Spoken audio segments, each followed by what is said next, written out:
कैसे हैं आप सब। तो मैं आज फिर अपने न्यू वीडियो के साथ आ चुकी हूँ।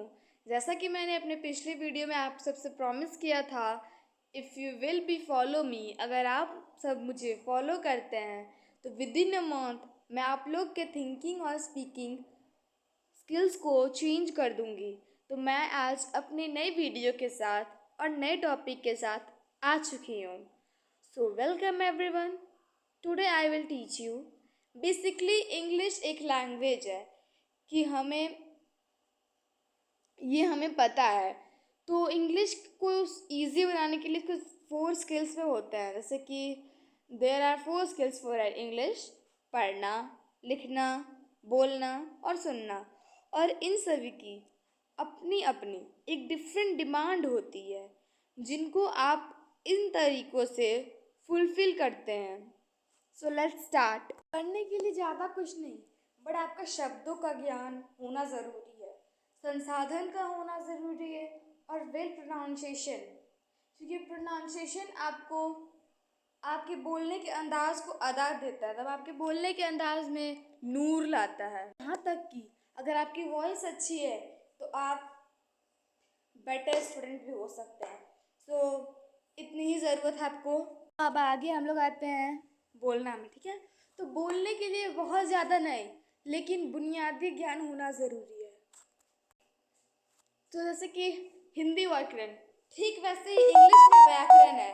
तो ग्रामर का नॉलेज, बेसिक नॉलेज होना चाहिए, क्योंकि स्पीकिंग में आपको सबसे ज़्यादा अगर फोकस करना होता है तो वो ड्यूरिंग कम्युनिकेशन, जब आप बोलचाल, किसी से बातचीत, किसी से भी, तो उस समय सबसे ज़्यादा फोकस होता है आपके प्रेजेंट टेंस और फ्यूचर टेंस पे, जो काल होते हैं।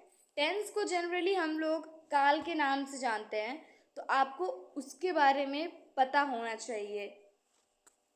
वेदर आप किन चीज़ों के बारे में बता रहे हैं, जो बीत चुका है या जो चल रहा है या जो आने वाला है, इस पे भी डिपेंड करता है। लिखना लिखना अभी आज के समय में लोग राइटिंग के बहुत पैसे कमा रहे हैं, और राइटिंग एक अच्छी स्किल बन चुकी है। आप अगर किसी को राइटिंग से इम्प्रेस करना चाहते हैं तो आपकी राइटिंग स्किल बहुत अच्छा है। आइदर कम्युनिकेशन और राइटिंग, या तो आप किसी को अपने कम्युनिकेशन से, अपने बातचीत से बहुत अच्छा अपने तरफ अट्रैक्ट कर सकते हैं, या तो अपनी राइटिंग से। अगर आप प्रिंसिपल को एप्लीकेशन लिख रहे हैं अपने ऑफिस में, अपने प्रोफेशनल लाइफ में, अपने लोन के लिए अप्लाई कर रहे हैं, जॉब के लिए अप्लाई कर रहे हैं, अपना कवर लेटर बना रहे हैं, दीज आर एन एग्जाम्पल्स। ये सारे एग्जाम्पल हैं जो कि मैं आपको बता रही हूँ।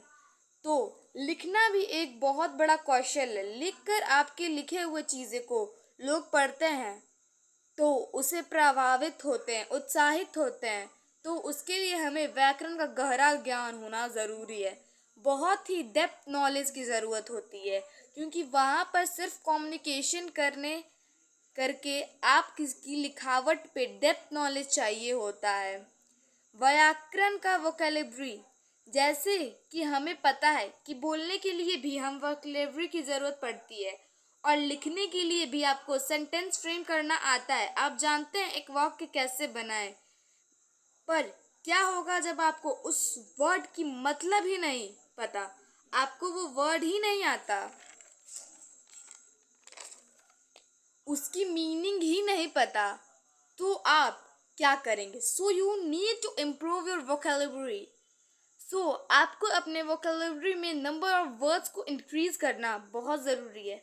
आपकी जो शब्दावली है उसमें डिक्शनरी एक है, वैसी अपनी एक खुद की डिक्शनरी को इम्प्रूव करके अपने लिए बनाएं। एक कॉपी रखें, उसमें एक डायरी रखें, जिन शब्दों को जानते हैं, उनकी मीनिंग जानते हैं, उनको एक डायरी में लिखें और फिर उसको प्रैक्टिस करें। सिर्फ लिखने से नहीं, कुछ नहीं होगा, प्रैक्टिस करनी होगी। अब लास्ट बात आती है, last but not least, listening skill की। लिसनिंग स्किल के लिए ओनली नीड टू फोकस। आपको सिर्फ 2 चीज़ों पर फोकस करने की ज़रूरत होती है। एकाग्रता, जैसे आप कॉन्सेंट्रेट भी कहते हैं, शांत वातावरण, वहाँ पे बहुत ज़्यादा भी शांति ना हो, आप अकेले जरा रहोगे तो आराम से सुन सकते हो।